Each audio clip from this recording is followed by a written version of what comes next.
Hello. Testing.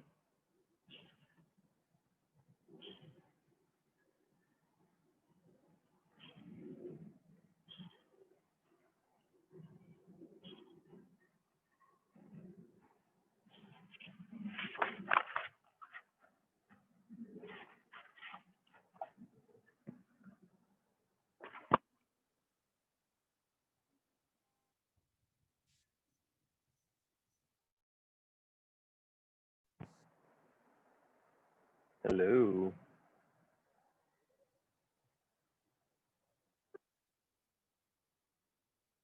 Okay.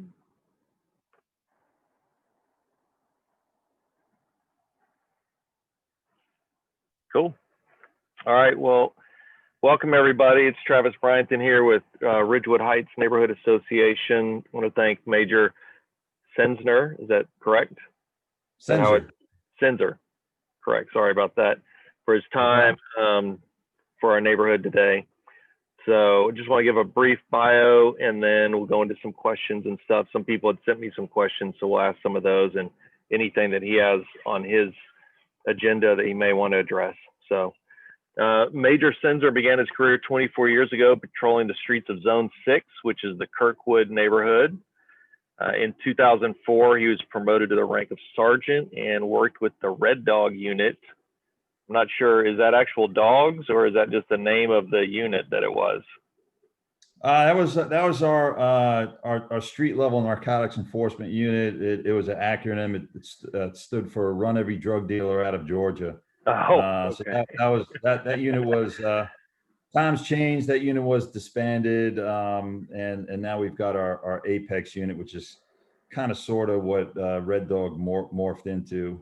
So we still have a centralized street level, I guess, violent crime unit out there, but Gotcha. That was the precursor we have now. All right. In 2007, he was on the elite SWAT team and became a certified bomb technician, and then also a certified instructor in 3 major disciplines with general firearms and defensive tactics. In 2014, he was promoted to the rank of lieutenant and worked in Zone 5, which is Midtown and Downtown. And then 2016 was reassigned to the Police Academy. In 2018, he was appointed to rank of captain and was assigned the role of the night commander, which I believe was in Zone 3, which is Southeast Atlanta. And then I believe that same year you were tasked with chairing the APD Civil Disturbance Preparedness Committee for the Super Bowl. So, and then in 2019, he was promoted to the rank of major and is currently the Zone 2 commander and remains committed to being an active participant in the neighborhood planning units and other community groups who share a common interest in reducing crime through collaborative efforts. And he grew up in Long Island, New York, and is the son of 2 retired public school teachers and graduated from Penn State University, which I think is a football school, but we won't hold that against you. And has a bachelor's of arts in communication and worked in the public sector of New York for 4 years before transferring to law enforcement. And you guys have been married since 2000 and have twin teenage boys and a teenage daughter. So I guess my very first question is, who is older between the twins or your daughter? My daughter's the oldest. She'll be 17, and my boys, my twin boys, I guess Justin was born a couple minutes before his brother. So Gotcha. Yeah, he's the middle child. I'm married to a middle child, so I sympathize with you. So, Yeah. Well, I guess your daughter probably runs the roost then, huh? Yeah, it's an interesting dynamic. You know, three high school teenagers in the house. Nothing you want during quarantine, right? No. So I've been fortunate. I've been able to, go to work every day. Yeah. And my wife, really, she's my hero. She's been here, fortunately, she's been able to be here and help out with the kids. And Yep. Online schooling is ridiculous. I can't wait till they get back in school. So yeah, it's been look, I'm not going to complain. Everybody's got their challenges with what's going on, and I'm just part of that. Yeah, it's been interesting. So, Yeah. Well, I have a couple questions. So a lot of people that are going to see this don't know much about kind of what even zone 2 is and kind of how APD interacts with our neighborhood. So I just wanted to go over a couple basics.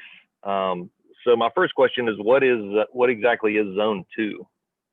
So zone 2 is one of 6 zones that comprise the city of Atlanta. I guess there are response areas for the police department and fire services. It's the northernmost zone. So we border, our northern border kind of borders with Brookhaven and Cobb County. Uh, and then if you move over to the east side, we've got the Cobb County. On our west side, we've got more Cobb County, and then on the southern part, we start bordering with 3 other of the 6 police zones, which is zone 1, zone 5, and zone 6. So we've got 3 other police zones that we border with, and I know all those zone commanders very well. We all came up at roughly the same time, and so we've been around a while, and any kind of collaboration is real easy when it's talking. Because look, we can't. I hate to use the term silos because that term's thrown around a lot. It's kind of buzzword, operating our own silos. But what happens in zone 2 affects zone 1 and zone 5 and zone 6. So Is we're constantly. zone 2 the biggest of the zones? Zone 2 geographically, we used to be the biggest zone. Okay. We gave up we gave up some territory to zone 1 about a year ago. And then we gave up another to zone 6. Okay. So we kind of shrunk in size, but we're still, I think, the second largest geographical area. The last time I checked, and really, actually, one of the council members asked me, what's a square mileage of zone 2, and I'm like, it's probably somewhere between like 30 and 35 miles. It's actually 31.94 square miles. So it's pretty large. I mean, I'm from New York, so I'm comparing it to New York. If anyone's ever been up there, they're from there. It's Manhattan's about 23 square miles, and that's the smallest borough in New York. So it's larger than Manhattan, but smaller than all the other boroughs. So Gotcha. It's a pretty large area, and I was, before coming to zone 2, I was the commander of zone 3, which is in the southeast part of Atlanta. Right. Zone 3 probably is one of the more violent zones. I mean, we definitely don't see the violence in zone 2 that we see in zone 3. So that had inherent challenges, but moving up to zone 2 this has probably been my most challenging assignment on the police department, because the bar is always up here. I mean, everybody and all the neighborhoods, all the communities are super engaged, very demanding, which is a good thing because it means that they're engaged. And so, we have to be very responsive as a zone and as a police department to the residents of So all the that comprise. neighborhoods in general reaching out to you guys and trying to, pull you into their agendas or whatever. Absolutely. Yeah. So that's a geographical area, zone 2. My precinct, we house about 120 sworn men and women. So that those include the guys that go out and handle 911 calls that are assigned on a daily basis to the 11 beats that comprise zone 2. And also we have a small contingency of investigators that are assigned. I think we have about 10 investigators that are assigned to our precinct that handle the non-specialized types of investigations, something that doesn't rise to the level of, let's say, a homicide or Right. special victims. But So a great group of investigators in zone 2. So at any one point in time, just kind of on an average daily basis, and probably maybe how many people are working zone 2 at one particular time if there's 11 beats, and then maybe our neighborhood specific, are we in the middle of somebody's, or are we kind of neighboring a couple, or just kind of where Ridgewood Heights might be sitting in that? So you're not on an island all by yourself. I mean, you're 201's beat, but 201's beat's a real big beat, and so you've got other neighborhoods that you're sandwiched between. So you're definitely not on the fringe. So on a daily basis, our shifts are broken up into 8-hour shifts. Our guys work 8-hour shifts a week. Just based on the manpower that we have right now and our fleet, our vehicle fleet. That's what works best for us. That's how we can have the most officers out at one time.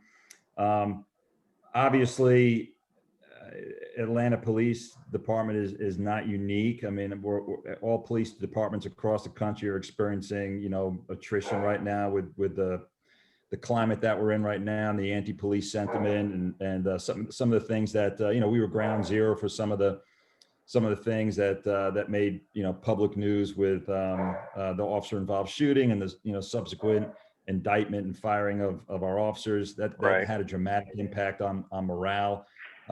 So we're experiencing attrition and I could say that on a daily basis all of our 11 beats are covered. And 5 to 6 days a week. In addition to that, we've got a small group of discretionary officers that supplement those efforts and go around and try and hit our hot spots. So not a lot of officers if you consider the geographical space. Right. At least I got to have all my beats covered. That's a priority. Otherwise we're triaging 911 calls. So, we're fortunate that we're able to do that. And then we have the luxury of having at least a small group of officers that go out and hit our hotspots. So you brought up one of you could pretty much, do the math and figure it out. Right. So I brought up one of my other questions. You talked about, attrition and things like that. So where is the city kind of as far as, recruiting and, retainment of officers, and where do we sit with that? Or, what's on the docket for that, I guess, as well? Yeah. So, our recruitment is ongoing. I'm not at background recruitment. I know that we're running, usually 3 classes concurrently at different stages in the training process. The ability to go out to different parts of the country has been limited because of COVID. Right. So, most of our recruiting efforts has been, local. So that's impacted recruitment, but look, at this point, we're very fortunate to now have a competitive, wage salary, and that's not impacting recruitment. Yeah, look, I've been with the city for 25 years. I mean, you covered, a good portion of my career in your intro, and I've done a lot of things. I've had a fantastic career with APD. I'm very proud to be associated with the Atlanta Police Department. I have no interest in going anywhere else. I've worked with some fantastic people, and I tell people that are thinking about leaving, maybe guys that are on less than 5 years, or maybe guys between 5 and 10 years that have that experience that maybe don't fall under the old pension plan, that are thinking about leaving. I said, look, you're going to find your way back over here, even if you leave. I mean, it's Right. the grass isn't always greener. Right. What you see here, what's happening, politically and with the social climate right now is happening everywhere. But this is a great department. It's a great place to work. And we just got to weather the storm, and they're going to have a successful career here. It's a great place. Okay. Well, good. So it sounds like things are, improving from where they were midsummer or something like that. And yeah, and I could tell you, as far as we've been real fortunate in Zone 2 to have the support of the communities. You can't say that for some of the other precincts. Right. We felt the support from day one. From people stopping by the precinct and dropping off meals and snacks and sending emails and cards. So, the morale in zone 2 really wasn't impacted as dramatically as, let's say, some of the other Gotcha. zones where you had some of this, real heavy protest, uh, going on, and anti-police sentiment. So, our productivity, getting guys back in the saddle and going out and being proactive instead of reactive is, we were able to push the needle forward and get back to pre-COVID and pre-civil unrest numbers relatively quickly. And week in and week out, we continue to lead, be best in class as far as guys going out there and doing proactive traffic enforcement and other types of proactive policing. So, and the numbers show that. So you've got a great group of officers in zone 2. Well, thank you. It's good to know. Speaking of kind of COVID and some things that happened, during COVID, can you give us a little update on, the street racing situation that's kind of been ongoing and stuff like that? Yeah. So look, I would be doing everybody a disservice if I didn't qualify this right up front. And that's, we're not going to see a decrease in this activity until the courts open back up. All right. So, the police department is we initiate a process, right? And so we do the traffic stops, the investigative stops, we issue citations, we make arrests. But if those people aren't being held accountable, if the process stops after us, and you got guys that are handed a copy charges or being released on signature bond, and the court dates keep being pushed back and back and back, there's no consequences to their actions, and there's no deterrence. So that's the biggest challenge and the biggest hurdle that we face right now, are the courts not being open, and we're really hoping that that'll change soon. But this is a phenomenon. And I listened to the public comments of the public safety meeting the other day, and every single one was about street racing, and Right. it's super challenging for us. So we've got groups of hundreds in some cases coming to different areas and congregating, and we've been really good at once we identify the locations where they are, to go and disperse them. We're confined or restricted by certain policies and procedures. We still can't chase. Right. We're kind of backing away from engaging with GSP to some extent, and it's just not good practice to ask them to do our dirty work for us, and then go ahead and wipe our hands clean if somebody gets killed in a car chase, like what Right. happened a week ago, where the woman and the child was killed as a result of the pursuit, and so we're really restricted on what we can do. Some of the tactics that people throw out there about, well, just block them in. Well, that's 50, 100 people we're blocking in, and I've only got a handful of officers, and they're organized too. So Make an interesting situation. Yeah, I mean, so it's becomes an officer safety issue. So what we're trying to do right now, zone 2 and all the other zones are we're giving up a couple of our discretionary units Friday through Sunday, and we're kind of forming a centralized task force to go ahead and target the areas where we know that they assemble, and try and get them before they hit the street and Right. and do their shenanigans. So trying to hit them up front, and then also taking the information that we get with the vehicles and giving that to our intel officers so they can hit them on the back end. And that's a work in progress. We're trying to see how successful we can be with the duration of impounds. We know we can't hold vehicles, but maybe increasing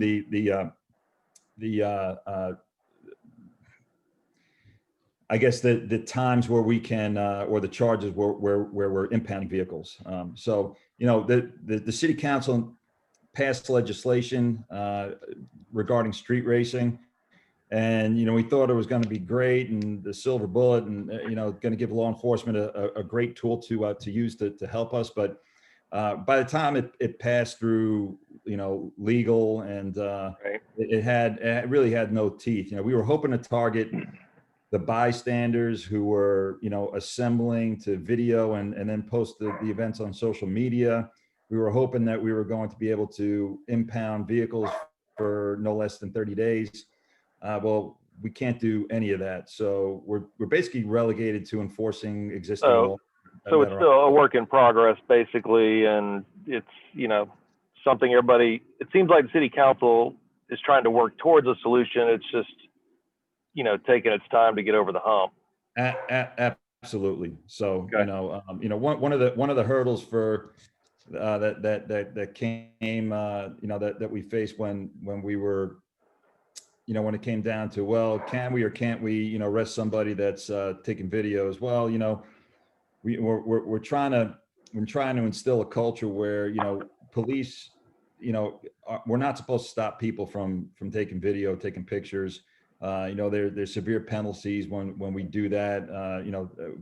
If we're handling, an incident, whatever it is, and, we can't tell someone to turn off the camera. We can't see somebody's camera. So that, it had us, that didn't mesh well. That part of that legislation didn't mesh well with existing, policy and procedures. So instead of finding ourselves in a real bad position, liability wise and legal wise, then they just kind of backed off and passed it with the existing, verbiage. So, Gotcha. but yeah, didn't do much for us. So keep us posted on that. Obviously, people report it.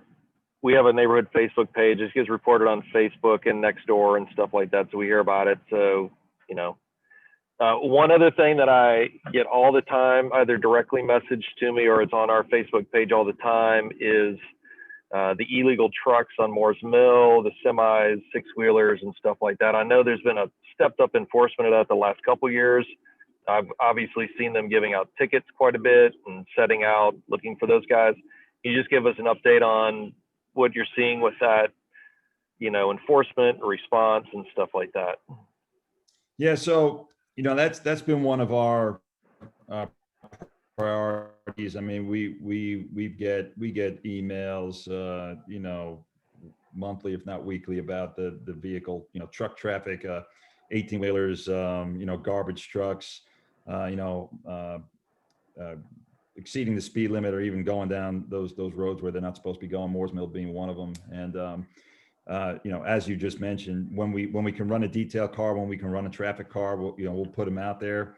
But we got to balance that out with part one crime mitigation and answering our calls for service. So, when we can, we send them out there, and when we're able to do that, the officers do a good job with enforcement. So I wish we could do more. Yeah. We get them during the day. I see them out there in the mornings and stuff like that. I've been getting more messages lately about it being at nighttime. I don't know if that's something you guys are seeing. I know nighttime is probably more likely to have other crime going on as well. So I think the enforcement probably is going to be a little more difficult as far as having availability of people, but that's something we're seeing, at least come across on my messaging quite a bit. Yeah, we've started to see that too. I mean, you hit the nail on the head. Usually, especially moving into the weekends, Thursday, Friday, Saturday, our evening watch hours, 3 p.m. to 11 p.m. Those are going to be our busiest hours, our hot hours. Okay. So our calls for service are usually up on evening watch, and so it'd be more challenging for us to send someone over there and have, dedicate that resource to enforcing speed. But it's something you guys are seeing on your end as well, as far as complaints and stuff. Well, I guess it's been on our radar because of the complaints. It's not so much that we're seeing it over there. Okay. We obviously see more of it during the day when we're a little bit slower. We can have those resources over there to put eyes on it. Yeah. But we are aware of it. This is not the first time we're I'm sure. But it brings me up to another question about Moore's Mill, actually. It's something that's been going on here for quite a while. I've been working with our representatives and stuff like that, and that's the speeding on Moore's Mill and speed limit enforcement and stuff like that. I think I know the answer because I've heard it several times, but maybe not everybody here understands why or the difficulty in enforcing the speed limit on Moore's Mill. We see people going by here.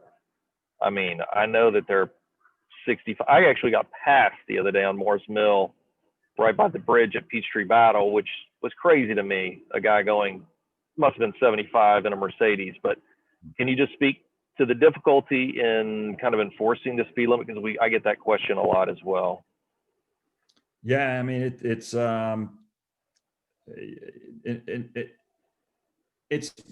the same challenge that we face with enforcing any kind of traffic offense that we're seeing. It's just being able to have the manpower to dedicate to to occupy that space and really focus on it for for a duration of time where it has a lasting impact. We do engage our special operations motors unit, and they have on occasion, come out there and kind of helped us do some enforcement out there. I've seen them on Peachtree Battle. I haven't seen them as much on Moore's Mill, and my understanding on Moore's Mill is a little more difficult because of the curves and the hills as far as radar or something, the way that the length that you guys need to actually hit somebody on a radar and make it accountable to them. Is that correct? Yeah, or did I just hear that? So you need to be visible, and I'm not probably one of the assignments I didn't get an opportunity to do is I'm not a real big traffic guy, so I never spent any time over in motors. There are a preeminent traffic unit. But yeah, you need a certain distance where the officer needs to be visible, and a certain distance to stand off between the radar laser gun and the vehicle that's coming down. And I can't, off the top of my head, I can't tell you what that is. I saw Captain Singh log on. He may be able to shed a little bit more information if he can hear us. He actually likes doing traffic stuff. So hey, Major. Hey, thank you.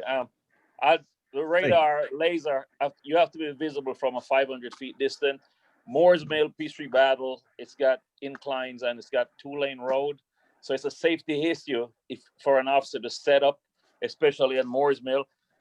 Major Senzer always tease me. I've been in this zone for 500 years, and we have written hundreds and hundreds of citations over there. It never goes away, but we do our enforcement when our resources allowed us. But for the laser, you have to have a 500 feet clearance distance, and you have to be visible. So if an officer take one of those lanes, southbound or northbound lane, or east or west, whatever it runs, then it's going to create a traffic obstruction.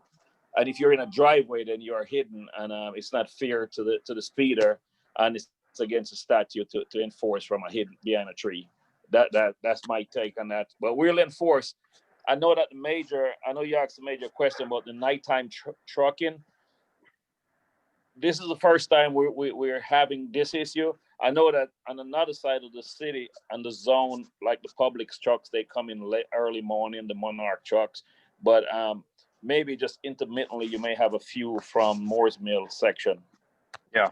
Okay. Yeah, they just cut through here to get to 75, I think. And yeah. So. Okay, that's great. I want to move on a little bit just with time.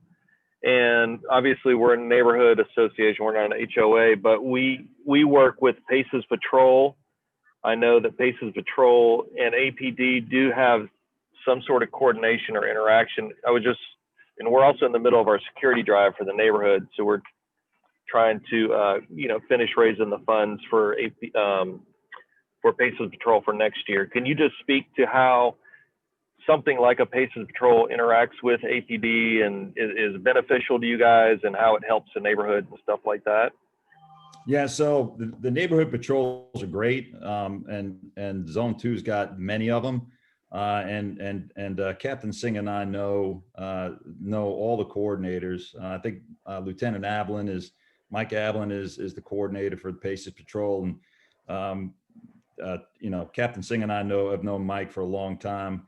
And so when he's got something going on, or he sees any kind of activity that's trending in that footprint, then he'll reach out to us and make sure that we're aware. And you know, on the flip side, you know, we do the same thing. You know, if we're seeing something happening in a certain neighborhood, then we'll reach out to that point of contact and make sure that his guys know what's going on, because it may not be a zone 2 officer, so they're not getting the intel. But it's nice that we have that we know all the contacts. So, you know, in that respect, it works out pretty seamlessly. And whenever they work in the neighborhood, you know, they're on zone 2 frequency, so they can hear the chatter that's going on. They can hear the calls that are dispatched. They can assist officers that are coming into their space. You know, if they have a problem, then, you know, we're right on it because, you know, we're operating off the same channel. So I guess one of the challenges I get, since we're not a mandatory member neighborhood, is, you know, some people choose not to be part of the security patrol or anything like that. You know, they just basically tell me that it doesn't do any difference as far as crime in the neighborhood or anything like that. I always feel like it does. I don't have any metrics, you know, to hand over to anybody or any data, but do you guys notice any difference when you have neighborhoods that do have the additional patrols versus neighborhoods that don't? And, you know, how is there a stronger coordination, you know, in enforcement and keeping things calm in a neighborhood when neighborhoods do have like a Paces patrol or something like that? Does that make sense? Yeah. I think I know what you're talking about. And, you know, it all comes down to the coordinator, the officers that they hire, and, you know, what they're doing. So, you know, most of the neighborhoods that hire, you know, they have the off-duty APD patrols. They're very demanding. They expect a lot, and therefore, you know, the points of contact, like Lieutenant Ablin, ensure that they, you know, have officers on the roster that are going to go out there and be visible. So, you know, not all officers or not all neighborhood patrols are created equally, but, you know, we've got good ones in zone 2 because because everybody has high expectations, and it does help out. You know, so anytime we can get, especially if it's any kind of marked vehicle with a officer in uniform, you know, I'm not going to turn that down, and I'm going to, you know, selfishly, you know, exploit that, you know, that force multiplier, Right. you know, to our advantage, to, you know, overarching crime strategy. So it still does have a noticeable effect with you guys, you know, when neighborhoods do have, you know, a Paces patrol or something like that. Yeah, absolutely. And those officers, because they work in such a small footprint, and they should be more intimately, you know, familiar with who's supposed to be there, what types of cars they're seeing. You know, they can identify the anomalies and you know, the red flags, you know, before, you know, some of the other guys. So, Right. you know, it to me, it's a good thing. Okay, great. I'm going to switch back, I guess, a little bit as far as your priorities for zone 2. And then I guess that's probably another question. And then also just my last question be, any advice for the neighborhood, you know, as far as we got Halloween, the holidays coming up, or families, or, you know, people going to gas stations, anything that you wanted to kind of hit on with, you know, on those 2 questions, I guess, and that. Yeah, I mean, look, you know, my priorities for their neighborhood, you know, and zone 2 in general is to ensure that, you know, we're doing everything we can, you know, to make everybody safer, you know, whether that's, you know, statistically and you know, perceptually. You know, the street races don't help matters, right? I mean, Right. that's a perception of lawlessness that I wish would go away now. But you know, that my priorities are ensuring that we're handling our 911 calls, that we're not short, you know, beat officers filling beats, and that our guys are engaged, and that we're using our proactive, you know, discretionary units to the best of our ability, targeting the areas that are, you know, that we're seeing, you know, are hit more with crime. So, you know, if you just look at social media, and a lot of people get their information via, you know, Nextdoor, or, you know, some of the other, you know, Facebook, big Facebook groups in Buckhead. You know, I can understand how some people wouldn't want to leave their house. You know, Buckhead and Zone 2 is still one of the safest places to be. You just have to understand that there are bad people that come into Zone 2. Zone 2's got a lot of nice cars, a lot of nice things to take. So a lot of our bad guys come to Zone 2 to do their shopping and their dirty work. Just be vigilant, and you know, understand that you guys live in a city that there is potential for something bad to happen, but you know, you can't walk out of your house. You shouldn't walk out of your house feeling that all, you know, doom and gloom and that the apocalypse is coming. But at the same time, you know, maintain that situational awareness. Understand that when you go to a gas station, look around you. You know, pay attention to the cars that are pulling up next to you. Who's driving? Make sure you got your key fob in your pocket, or, you know, in your purse with you, and that you're locking up and, you know, buttoning up your car.